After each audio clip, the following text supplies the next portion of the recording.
یہیں سے ہمیں سمجھ نہیں آتا کہ بڑا کیسے بنا جائے. اللہ کو سمجھ کے انسان کو پتا چلتا ہے کہ بڑا کیسے بنتا ہے آدمی.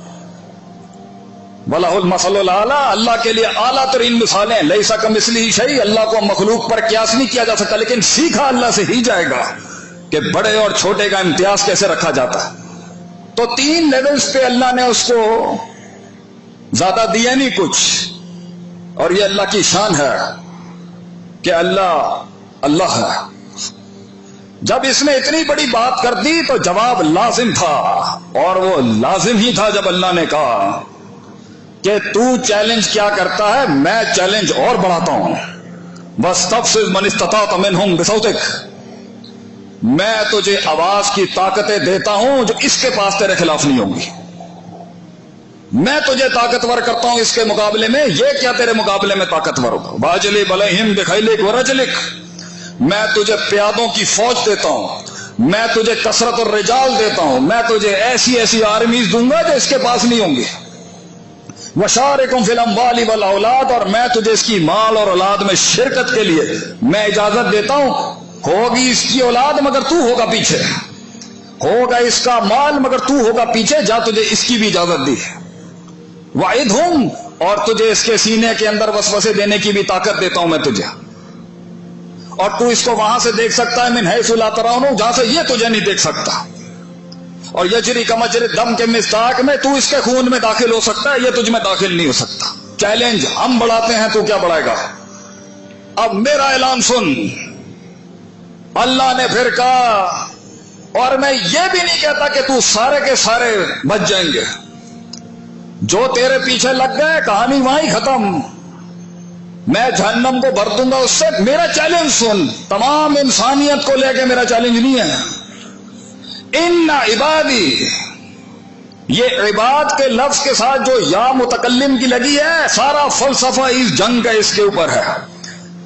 عباد بندے, عبادی میرے بندے ہوں گے. لیس لک علیہم سلطان, یہ میرا چیلنج ہے. تو انہیں نہ ان سخت راتوں میں اور نہ ان دنوں کے اندر ان روشنیوں میں تو گمراہ نہیں کر سکتا.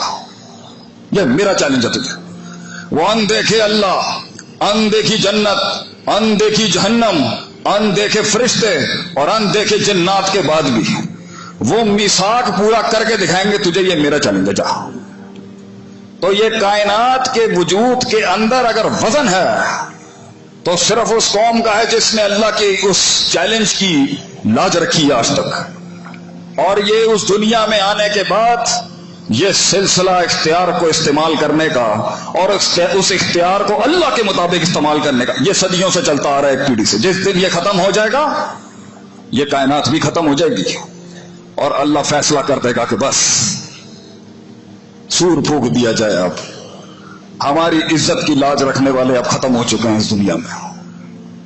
تو انسان اس دنیا میں اس اختیار کو نبھانے آیا, اور اس اختیار کو استعمال کرنے میں بڑی غلطیاں لگ گئی لوگوں سے, بڑے معاملے خراب ہو گئے اس اختیار کے پیچھے. تو میری زندگی کا ہمیشہ ایک نقطہ نظر رہا ہے, اگرچہ ہم جنگی آدمی ہیں, بڑی جنگیں لڑنی پڑتی ہیں انسان کو زندگی میں, ایک بیج کو, ایک کلی, ایک ذرے کو پہاڑ بنانے کے لیے, کہ میں کیسے جان لوں کہ مجھ سے غلطی کہاں ہو رہی ہے. ہم یہ کیسے جان لیں کہ پانی رستہ بنا نہیں پا رہا, غلطی کہاں ہو رہی ہے.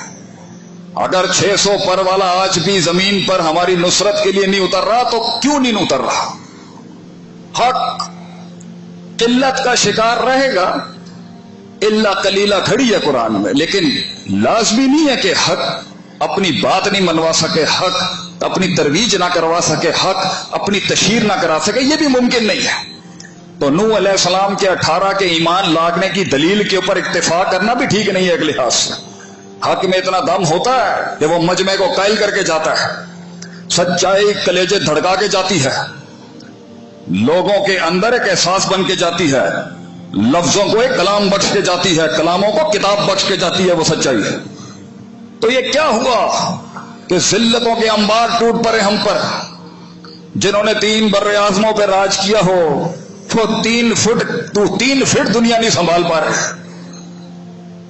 کوئی امیدوں میں بیٹھا ہے کہ کوئی ہوگا، کچھ آ جائے گا، یہاں سے مدد آ جائے گی، وہاں سے مدد آ جائے گی، اور تصحیح کے نام پر 17 سال سے جس فیلڈ کے اندر اللہ نے مجھے توفیق دی کام کرنے کی، بہانے اور بہانے ہی دیکھے ہم نے۔ تو میں بھی جاننا چاہتا تھا کہ اس ذلت کے پیچھے وجہ کیا ہے، کیسے اس اختیار کے ساتھ کچھ لوگ چوٹیاں چڑھ گئے اور کچھ من کی ایک چھوٹا سی پہاڑی اور قلعہ نہیں فتح کر سکا۔ جو خود سے ملاقات نہیں کر سکا وہ قوم سے کیا ملاقات کرے گا، اور جو خود سے اور رب سے ملاقات نہیں کر سکا وہ لوگوں کو رب سے کیا ملائے گا۔ اور رب سے جو ملاقات کرنے گئے وہ رہبانیت کا کہیں شکار ہو گئے، کہیں افراط تفریط آ گئی، کہیں اناد آ گیا، کہیں تکبر آ گیا، کہیں بہانے آ گئے، کہیں گھر گرستیاں آ گئیں۔ تو میں یہ جاننا چاہتا تھا کہ وہ کس طرح پتا چلے گا قرآن کا کوئی کلی قاعدہ، جسے ہم کلیات کہتے ہیں شریعت میں، وہ کلی قاعدہ جس سے ہمیں پتا چل سکے کہ مسئلہ کدھر کھڑا ہے۔ بچے اگر کہائے میں نہیں ہے، مسئلہ کہاں کھڑا ہے؟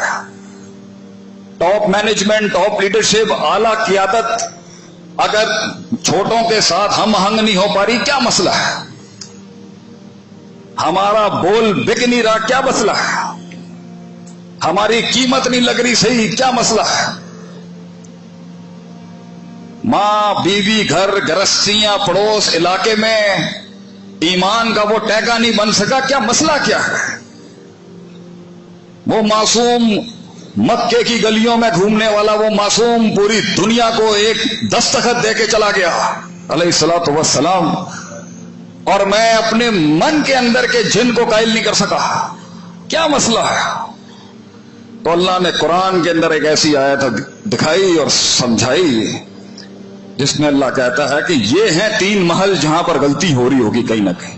اس اختیار کے ساتھ کہ انسان کو اللہ نے آسن تکریم تک پہنچایا تھا، وہ اسفل سافلین تک، یہ اختیار کو برباد کیسے کرتا ہے انسان، اور اس اختیار کے ساتھ اس احسان اور امامت کے درجے پہ کیسے فائز ہوتا ہے، اور اسی اختیار کے ساتھ ردی کیسے بنتا ہے، یہ سب موجود ہے اللہ کی کتاب کے اندر۔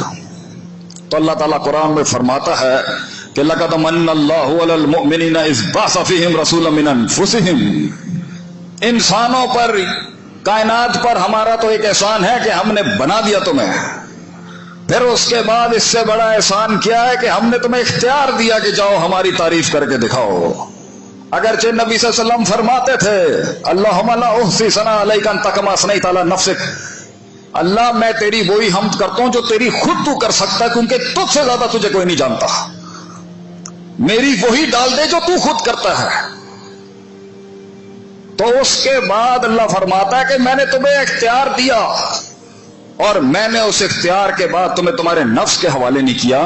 انسانیت پہ سب سے بڑا احسان اگر اللہ کا ہے کہ میں نے تمہیں تمہارے نفس کے اور عقلوں کے حوالے نہیں کیا، میں نے تم پر کائنات کی عظیم ترین ہستی ایک نبی بھیجا۔